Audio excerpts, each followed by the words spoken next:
आज जिस टॉपिक की मैं बात करने आया हूँ वो 1857 की क्रांति है और ये पार्ट 1 है और फिर हमारा नेक्स्ट जो होगा वो पार्ट 2 होगा। इसमें हम उन सारी चीज़ों के बारे में चर्चा करेंगे जो 1857 की क्रांति में कारण रही हैं। फिर उसके साथ साथ हमने जो पूरी भारत के लोगों ने अलग अलग राज्यों से, अलग अलग दिशा से, अलग अलग जगह से जो अंग्रेजों के खिलाफ विरोध किया उसके बारे में बात करेंगे। किन किन कारणों की वजह से कौन कौन आंदोलन हुए उसकी बात करेंगे।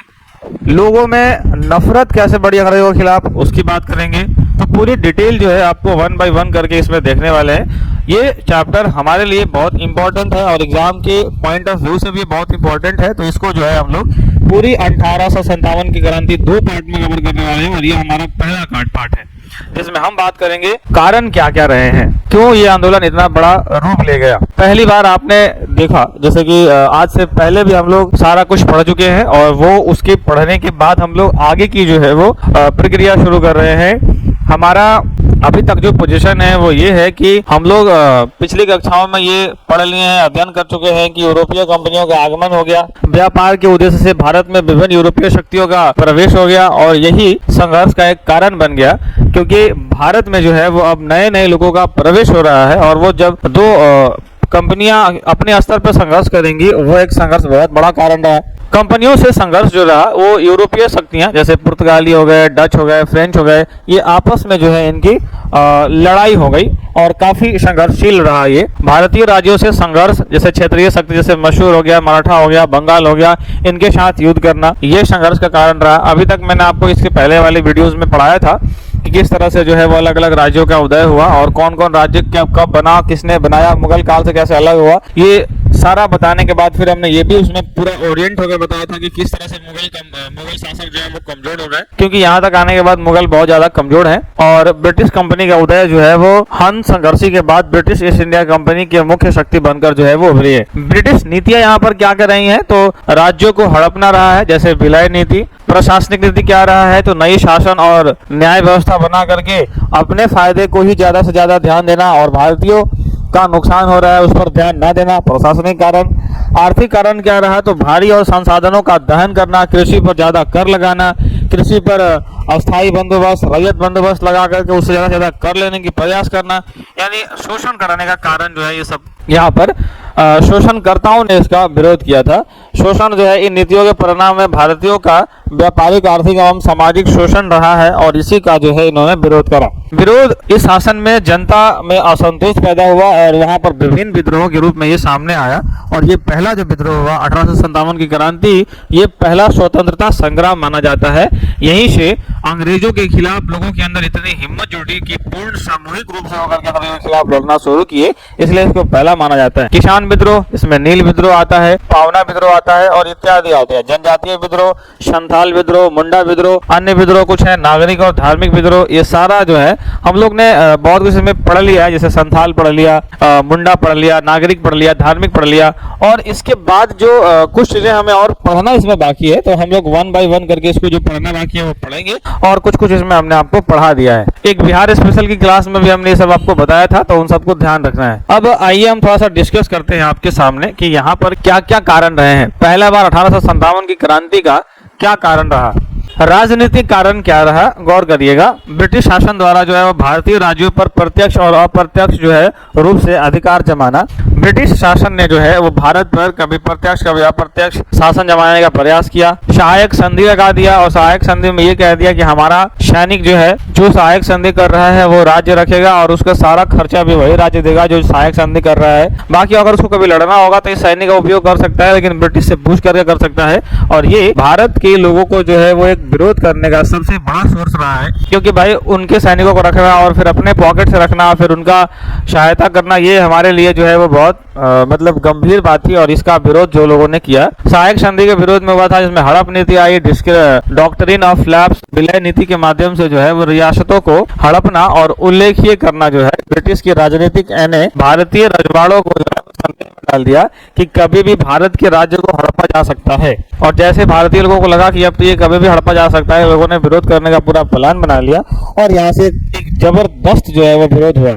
युद्ध और नीतियों द्वारा जो है मैसूर हो गया, मराठा हो गया, सिंध हो गया, पंजाब हो गया, अवध हो गया और बर्मा जैसे राज्यों पर जो है वो नियंत्रण प्राप्त करना था। और अंग्रेजों ने यहाँ तक जो है इन सभी अलग अलग जगहों पर जो है अपने अपनी राजा को बिठा करके और लगभग जो है वो पूरा जगह पर राज कर रहे थे। ये राज्य जो है वो अंग्रेजों के पास जा चुके थे, भले ही वहाँ के शासक कोई और क्यों ना हो, लेकिन वो पूरा का पूरा जो है वो अंग्रेजों के कठपुतली पर नचने वाले राजा बन चुके थे यहाँ तक। इसके बाद की अगर मैं बात करूंगा प्रशासनिक कारण, वहां पर एडमिनिस्ट्रेटिव कॉजेज लिखा हुआ है, प्रशासनिक कारण है। तो ब्रिटिश शासन द्वारा स्थापित पुलिस, सेना, सिविल सेवा और न्यायिक व्यवस्था जो है वो पूरी तरह से शोषणकारी पद्धति पर आधारित थी। ये लोगों का शोषण करते थे, भारतीय लोगों का शोषण करते थे और ये शोषण जो है वो बहुत दिन तक इनका चल ना सका और यहाँ पर विरोध हुआ। प्रशासनिक तंत्र में भारतीयों के साथ होने वाले भेदभाव और भ्रष्टाचार के कारण आम जनता में भारी असंतोष था, लेकिन जब तक सब लोग एक साथ जुट न जाए तब तक भारत के लोग अभी तक शांत थे। आर्थिक नीति हुआ, इकोनॉमिक कॉजेज यानी कृषि की बात करोगे तो कृषि में जो है अंग्रेजों द्वारा लगाई गई अस्थायी रैयतवाड़ी, मालवाड़ी बंदोबस्त व्यवस्था जो है ये काफी ज्यादा कृषि को नुकसान किया, अंग्रेजों को नुकसान किया। अत्यधिक लगान लगाना, किसानों की ऋणग्रस्तता, अकाल और भूमि हस्तांतरण जो है, कृषि का वाणिज्यीकरण, नगदी फसलों पर जोर, कृषि खाद्यान्न की कमी हुई और कृषि के जो है वाणिज्यीकरण के कारण काफी ज्यादा जो नकदी फसल थे उसमें नुकसान हो गया बहुत ज्यादा। उसके बाद हमारा सामाजिक और धार्मिक कारण रहे हैं। सामाजिक और धार्मिक कारण क्या क्या रहे हैं, तो ये नस्लवादी भेदभाव रहे हैं। ब्रिटिश के साथ और भारतीयों के साथ जो है वो अंग्रेजों ने अलग अलग भेदभाव किए और इसका भेदभाव का जो है वो भुगतान उनको करना पड़ा। ब्रिटिश प्रशासन में भारतीयों के साथ होने वाला नस्लवादी व्यवहार जो था इनका विरोध किया उन लोगों ने। सामाजिक सुधार में क्या क्या हुआ, तो सती प्रथा का अंत हो गया हुई और विधवा विवाह की शुरुआत जैसे कदमों की रूढ़िवादी ने काफी ज्यादा जो है वो असंतोष जताया। विधवा से विवाह करना या सती प्रथा से विवाह करना, सती प्रथा एक ऐसी कुप्रथा थी जो कि अपने पति को जो है अपने पति के साथ जो है महिलाओं को बांस से दबा करके और जला दिया जाता था और इसका जब विरोध इन्होंने किया तो यहाँ पर जो रूढ़िवादी के लोग थे इसका विरोध कर दिया। ईसाई मिशनरियों को जो है 1813 में जो है यहाँ पर काफी ज्यादा चार्टर एक्ट के तहत जो है वो ईसाई मिशनरियों को धर्म परिवर्तन के लिए जो है वो बहुत ज्यादा प्रोत्साहित किया गया, क्योंकि 1833 में जो है पहली बार ऐसा हुआ, 1813 में पहली बार ऐसा हुआ कि भारत में जो है वो धर्म प्रचारण करने के लिए जो ईसाई मिशनरियों का आगमन हुआ और उन्होंने हमारे भारत की पद्धति का जो है वो बहुत खतरनाक मजाक उड़ाया। और जब उन्होंने हमारे भारत की पद्धति का मजाक उड़ाया तो जो यहाँ के निवासी थे उन लोगों ने इसका बहुत ज्यादा विरोध किया। उसके बाद धार्मिक अपमान किया गया, क्योंकि मिशनरियों द्वारा जो है भारतीय धर्मों का और परंपराओं का जो है बहुत ज्यादा मजाक उड़ाया गया और इसका इन्होंने विरोध कर दिया। उसके बाद सैनिक कारण रहे हैं, मिलिट्री कॉजेज। मिलिट्री कॉजेज क्या क्या रहे हैं, जैसे नस्लवादी भेदभाव। ब्रिटिश सेना में जो है वो भारतीय सैनिकों को जो है नस्लीय भेदभाव जिसको रेसिकल डिस्क्रिमिनेशन बोलते हैं का सामना करना पड़ा और उसके साथ साथ जो है वो अच्छा व्यवहार नहीं किया जाता था और इससे जो है वो सैनिकों के अंदर में गुस्सा भरा और इसका विरोध जो है वो सैनिकों ने बहुत अपने एकजुट होकर के और बहुत खतरनाक तरीके से इसका विरोध किया। सुविधाओं में असमानता थी और सुविधाओं में असमानता में क्या क्या था, तो जैसे सैलरी उनको ज़्यादा मिलता था, इनको कम मिलता था। पेंशन में सेम कहानी थी। उसके बाद पनोतनी मतलब जो प्रमोशंस थे उसमें भी सेम बात थी। प्रमोशन के मामले में भारतीय सैनिक के साथ साथ जो है वो भेदभाव किया जाता था और जो पद थे, जो उच्च वर्ग के पद थे वो आरक्षित कर दिए गए थे स्पेशल ब्रिटिश के लिए। और जब उच्च पद ब्रिटिश के लिए स्थापित कर दिया गया फिर वहां पर जो है अब कोई भारतीय वहां जा ही नहीं सकता था और जब भारतीयों का जाना ही वहां पर रोक दिया गया तो फिर इसका वहां के लोगों ने विरोध करा और खासकर सैनिकों ने भी विरोध करा। धार्मिक प्रतिबंध भी लगा दिया गया, जैसे मान लो कोई हिंदू है तो तिलक और चंदन लगाने की इच्छा रखता है तो उसको तिलक और चंदन नहीं लगाने दिया जाएगा। कोई मुसलमान है तो वो दाढ़ी और मूंछ रखना चाहता है तो उसको रखने नहीं दिया जाएगा। कोई अगर सिख है तो पगड़ी पहनने की धार्मिक प्रथाओं पर जो है वो रोक लगा दिया गया। इसे कि तीनों धर्म में विरोध हो गया कि भाई हमारे धर्म के ऊपर तुम क्यों सवाल उठा रहे हो या धर्म के ऊपर जो है क्यों रिस्ट्रिक्शंस लगा रहे हो। तो धार्मिक पाबंदी लगाने के बाद जो है यहाँ की कम्युनिटी का भी बहुत ज्यादा विरोध उसको झेलना पड़ा। सामान्य सेवा भर्ती अधिनियम आया 1856 में और लॉर्ड कैनिंग के समय में जो है जिसको जनरल एस्टेब्लिशमेंट एक्ट के तहत सैनिकों के लिए जो है समुद्र पार जाना अनिवार्य कर दिया गया। और उस समय जो है हिंदू धर्म में समुद्र पार जाना जो है वो धर्म के विरुद्ध माना जाता था और इससे और ज्यादा विरोध हुआ। प्रथम सैनिक विद्रोह जो हुआ था वो 1806 में हुआ था, बेल्लौर के अंदर में हुआ था। ये नोट करके ध्यान रखना। उसके बाद जो शुरुआत हुई वो हुई हमारी अगली शुरुआत, यानी कि जहां पर 1857 की जो है तात्कालीन कारण के पास हुई, और ये रहा इसका तात्कालीन कारण। इसका तात्कालीन क्या रहा, तो धार्मिक भावनाओं में जो हस्तक्षेप हुआ, ब्रिटिश सरकार सेना में एक कारतूस का परिचय जो है वो भारतीय सैनिक की धार्मिक मान्यताओं को की जो है वो माना गया। अब एक कारतूस होती थी, और ये कारतूस कहाँ लगता था, देखिए पहले एक एनफील्ड राइफल आया जिसमें ब्राउन बैस की जगह पर जो है, ब्राउन बैस एक बंदूक का नाम है, उसके जगह पे एनफील्ड राइफल पहली बार आया। और एनफील्ड राइफल जब इसका आगमन हुआ तो जनवरी 1857 में ब्रिटिश भारतीय सेना पुरानी ब्राउन वेस बंदूक की जगह पर जो है वो नई राइफल को शामिल किया। विवाद का कारण क्या रहा, तो विवाद का कारण रहा कि इसमें नई कारतूस का इस्तेमाल करने से पहले दांतों से जो है इसको पहले दांतों से जो है इन कारतूस को फाड़ना पड़ता था। और इसमें विवाद का कारण यही रहा कि इस्तेमाल करने से पहले दांतों से जो है कारतूस में यानी कि गाय और सुअर की चर्बी का उपयोग किया गया है। ये अफवाह फैलाई गई लोगों के अंदर। ये पहली बार जो है यहाँ पर पढ़ने को मिला, मतलब ये सुनने को मिला कि भाई हमारे जो जिस कारतूस को हम लोग दांत से फाड़ रहे हैं उसमें गाय और सुअर की जो है वो चर्बी है, और उस चर्बी से उस कारतूस का जो है वो कवर बनाए, पैकेट बनाए, जिसको फाड़ करके और उसका बारूद जो है वो गन में भर के और फिर उसको फायर किया जाता था। तो उस पॉकेट का जो मटेरियल था वो गाय और सुअर की चर्बी से बना हुआ था, ऐसा अफवाह फैला। अब जब ये बात अफवाह में फैली तो भाई यहाँ पर गाय जो है वो हिंदू के लिए बहुत पवित्र था, और मुसलमान के लिए जो है ये सुअर काफी वर्जित थी। और अंततः ये तात्कालीन कारण बना जो 1857 का मुख्य कारण रहा। और इसके पहले तो लोगों में गुस्सा भरा ही था, और उसके बाद जो है यहाँ से विरोध शुरुआत हुई। और 1857 के उद्धव शुरुआत के बारे में बताया कि मुख्य बिंदु जो है अब इसके नीचे दिया गया है। तो चलिए मैं इसको शुरुआत करता हूँ। इसमें पहली बार मैं आपको जो कहानी सुनाने जा रहा हूँ वो बैरकपुर वाली कहानी है, यानी कि पश्चिम बंगाल जो रियल इंसिडेंट है ये पूरा। यहाँ हुआ ये था कि चर्बीदार कारतूस की जो है वो खबर दमदम से बहरामपुर और फिर बैरकपुर फैल गई।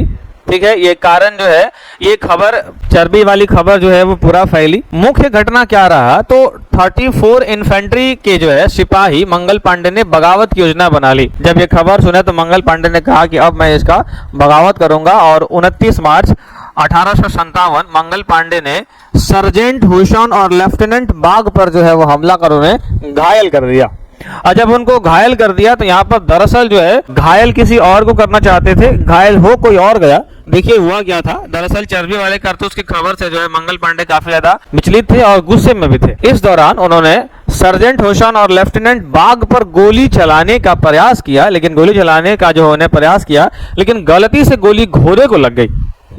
और जब ये गोली घोड़े को लगी उसके बाद हुआ ये कि घोड़े के गिरने के बाद जो है वो अधिकारी भी घायल हो गए थे। घायल जरूर हुए थे लेकिन मरे नहीं थे, गोली उन्हें नहीं लगी थी। हालांकि जब घायल होने के बाद भी अंग्रेजों ने खुद को बचाने का प्रयास किया, और उस वक्त की कहानी मतलब उस वक्त ऐसी इंसिडेंट थी कि यहाँ से जो कोशिश किया जा रहा है ये मंगल पांडे उन्होंने मंगल पांडे को जो है कि ना आप कोई आदमी मतलब ना कोई हमारा सैनिक पकड़ रहा है और ना कोई भारतीय आ रहे हैं बचाने के लिए, कोई नहीं आया, ना उनको बचाने जा रहा है ना इनको बचाने आ रहा है, सब दोनों लोग अपना छोड़ दिए क्योंकि सैनिकों के अंदर में गुस्सा तो पहले से भरा हुआ था, तो सबको छोड़ दिया गया। और यहाँ से घायल होने के बाद अधिकारी बचाने की कोशिश अब नहीं कर रहे हैं। ये थोड़ा गलत लिखा गया है क्योंकि अधिकारी बचाने की कोशिश नहीं कर रहे थे जब मंगल पांडे ने उन्हें पकड़ लिया। इस बीच किसी भी सिपाही ने न तो मंगल पांडे को बचाने आया और न ही अंग्रेजों को, दोनों में से किसी को बचाना नहीं आया। लेकिन एक आदमी था जिसका नाम था शेख पलटू नामक व्यक्ति था, और ये भारतीय सैनिक होने के बावजूद भी अंग्रेजी अधिकारियों को बचा लिया। और इसी केस में जो है 8 अप्रैल 1857 को जो है वो मंगल पांडे को फांसी दे दी गई। तात्कालीन कारण यही रहा। उसके बाद अब यहाँ पर देखोगे थोड़ा सा मेरठ की घटना जो है, मेरठ यूपी में पड़ता है। मेरठ की औपचारिक शुरुआत या विद्रोह का औपचारिक शुरुआत जो है वो यहीं से माना जाता है। और 24 अप्रैल 1857 मेरठ के 90 सैनिक जो है वो 90 सैनिक ने चर्बी वाले कारतूस का प्रयोग करने से इनकार कर दिया। और इस केस में जो है वो 9 मई को इनमें से 85 सैनिकों को जो है वो बर्खास्त करके 10 साल की जो है वो सजा सुना दी गई। और हुआ ये कि अंत में इसे मेरठ में तैनात भारतीय सिपाही ने इस पर आम विद्रोह करके और इस पर अपना भड़ास निकाला, यहाँ पर भड़क गए और इसमें विद्रोह कर दिया, क्योंकि 90 सैनिकों में से 85 सैनिकों को जो है वो बर्खास्त कर दिया गया और 10 सालों की जो है वो सजा दे दी गई। अब इस पर जो है यहाँ पर सैनिकों ने इसका विरोध कर दिया और 10 मई 1857 को जो है उन्होंने कैदी सिपाही को छुड़ा लिया और अपने अंग्रेज अधिकारियों को जो है वो मार डाला और यहीं से 1857 की जो है क्रांति की शुरुआत मानी जाती है। शीघ्र ही विद्रोह भारतीय सैनिक दिल्ली की ओर रवाना हो गए और 11 मई को प्रातः विद्रोहियों ने दिल्ली पर अधिकार करके मुगल सम्राट जो है बहादुर शाह द्वितीय को पुनः भारत का सम्राट और विद्रोह का जो है वो नेता घोषित कर दिया, बहादुर शाह द्वितीय को। लेकिन बहादुर शाह द्वितीय इतना योग्य नहीं थे कि ये सब कुछ मैनेज कर पाते। 1857 की क्रांति का प्रारंभ आधिकारिक तौर पर जो है वो 10 मई को मेरठ से माना जाता है। नेक्स्ट अगर आप देखेंगे तो ये इनके बारे में हम 1 बाय 1 डिटेल पढ़ेंगे, लेकिन फिलहाल जो है इनमें से अधिकांश केंद्र जो है वो उत्तर प्रदेश मध्य प्रदेश में स्थित थे, जहां मंगल पांडे, रानी लक्ष्मीबाई और तात्या टोपे जैसे नेताओं ने जो है वो विद्रोह का नेतृत्व किया। विद्रोह केंद्र जो रहे हैं वो दिल्ली से रहे हैं बहादुर शाह द्वितीय, और इसके वास्तविक जो सेना थे, वास्तविक जो कार्यकर्ता थे, वास्तविक जो संभाल रहे थे कार्यभार, वो बख्त खां थे। और इनका जो विद्रोह का दमन करता यानी कि जो इनको दबा दिया वो निकोलसन था, हडसन और लॉरेंस, यहाँ पर 3 थे। लखनऊ में जो नेता रहे हैं वो बेगम हजरत महल रही है और इसको इनको जो दबाया वो कॉर्नेल कैंपबेल था। कानपुर में नाना साहब खुद नेतृत्व कर रहे हैं और इनको जो दबाया वो कैंपबेल और वेलॉक था। यहाँ पर झांसी में रानी लक्ष्मीबाई, इलाहाबाद में लियाकत अली, बनारस में सेना जनसाधारण, दिल्ली में बिहार में कुंवर सिंह, फतेहपुर में अजीमुल्ला, फैजाबाद में मौलवी अहमदुल्ला और बरेली में खान बहादुर खां। ये सारा हम लोग 1 बाय 1 करके एक डिटेल पढ़ेंगे, तो अभी आपको वेट करना है जब तक ये सब पूरा डिटेल आपको जो है, जब तक आपको पूरा डिटेल मैं यहाँ से प्रॉपर आपको सब बता दूंगा तब आपको सब याद हो जाएगा, अभी घबराना नहीं है। फिर उसके बाद जो है हमारा देखिए दिल्ली की बात करेंगे अगर, तो दिल्ली में 1857 के विद्रोह का जो है वास्तविक नेता बहादुर शाह द्वितीय का सेना प्रमुख जनरल बख्त खां रहा है। अभी अभी मैंने आपको बताया ये बात कि बहादुर शाह में इतनी अब क्षमता नहीं रही थी कि वो मैनेज कर पाए, लेकिन जितना उन्होंने प्रयास किया वो बिल्कुल किया। सितंबर 1857 में जो है वो अंग्रेजों ने विद्रोहियों से संघर्ष प्रारंभ किया और निकलसन जो दमनकारी था, जो दिल्ली के संघर्ष को, दिल्ली के आंदोलन को दबाया, वो उसका नाम था निकलसन।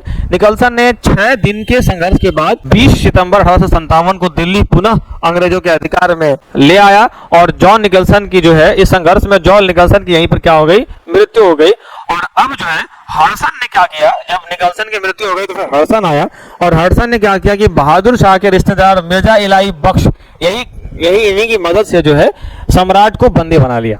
इन्फॉर्मेशन किसी तरह से निकाल करके इसको सम्राट को बंदी बना लिया और उसे निर्वासित करके उन्हें बेगम जीनत महल के साथ जो है वो रंगून भेज दिया, यानी अभी ये बर्मा में पड़ता है, बर्मा म्यांमार को कहा जाता है। रंगून भेज दिया और वहां 7 नवंबर 1862 को जो है उनकी यहीं पर मृत्यु हो जाती है। और सम्राट के पुत्र जो मिर्जा मुगल, मिर्जा ख्वाजा, सुल्तान तथा पोते मिर्जा अबू थे, इन सबको जो है बकर को हडसन ने दिल्ली के लाल किला के सामने गोली मार करके और इसकी समाप्ति करवा दी, पूरी खानदान ही खत्म कर दिया। यहाँ पर बख्श खां ने दिल्ली से लखनऊ चला गया, जहां पर संघर्ष करते हुए 13 मई 1859 को जो है उसकी भी मृत्यु हो गई। तो अगर बख्श खां की मृत्यु की बात करेंगे तो वो कब हुआ, जो इसका कौन था, इसका जो मेन लीडर था बहादुर शाह द्वितीय का, उसकी मृत्यु कब हो जाती है, तो 1859 में इसकी भी क्या हो जाती है, मृत्यु हो जाती है। अब यहाँ से बिहार की अगर बात करोगे तो बिहार के बारे में पूरा डिटेल हम लोग पढ़ेंगे बाद में, अभी जो पढ़ रहे हैं वही पढ़ रहे हैं। जगदीशपुर आरा एक जगह है, जगदीशपुर के आरा के अंदर जगदीशपुर पड़ता है और जगदीशपुर बहुत बड़ा है अभी की डेट में। जगदीशपुर के कुंवर सिंह थे और 80 वर्ष की आयु में जो है वो विद्रोहियों का नेतृत्व किया था उन्होंने। और वहीं की झांसी की जो रानी लक्ष्मीबाई जो थी वो ह्यूरोज के खिलाफ वीरता से युद्ध की और इन्होंने सारे विद्रोहियों में से बोला एकमात्र मर्द कौन थी, रानी लक्ष्मीबाई। लखनऊ से विद्रोह हुआ था, ये सब डिटेल में भी हम लोग पढ़ेंगे आगे की क्लासेस में। जून 1857 को अवध की बेगम, जिसको हजरत महल ने अल्पवयस्क पुत्र वर्जित कादिर को जो है वो नवाब घोषित करके और विद्रोह का नेतृत्व किया। जैसे अवध के किसान, जमींदार, सैनिक और उनकी जो है वो सहायता करा और अवध की जो है ब्रिटिश सेना विद्रोहियों का मुकाबला नहीं कर सकी और ब्रिटिश रेजिडेंट हेनरी लॉरेंस ने यूरोपीय और 2000 राजभक्त भारतीय सैनिकों के संग जो है वो रेसिडेंस में शरण ले ली। हालांकि यहाँ पर अल्पवयस्क थे तो उनकी बात अलग है।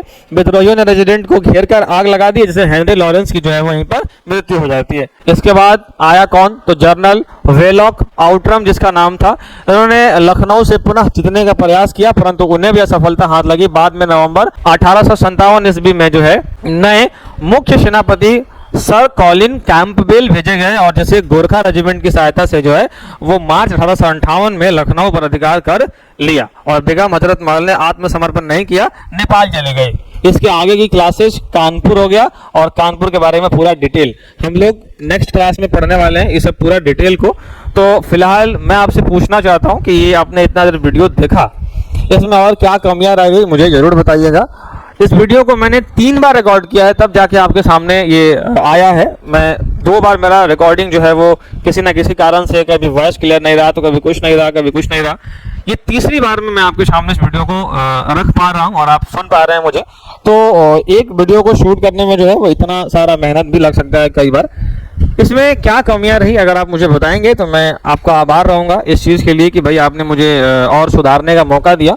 फिलहाल इस वीडियो पर मैं यहीं पर अपनी बात को समाप्त करता हूं। अगले क्लास के अंदर जो हम लोग पढ़ने वाले हैं वो कौन सी जगह पे कौन से व्यक्ति और किस तरह से विरोध किया था और फिर अंग्रेजों ने इस पर क्या क्या प्रतिक्रियाएं दी, और हम सब जो है यहाँ पर इसके आगे पढ़ेंगे। फिलहाल मुझे ये बताइए कि इस वीडियो में और मैं क्या इंप्रूव कर सकता हूँ जो कि एक देखने वाले के हिसाब से जो है और परफेक्ट हो सके। अगर आप ऐसा करते हैं तो मैं आपका आभार प्रकट करता हूँ, और इस वीडियो को आपने यहाँ तक देखा इसके लिए भी बहुत बहुत आपका आभार। मिलते हैं आपसे नेक्स्ट क्लास के अंदर।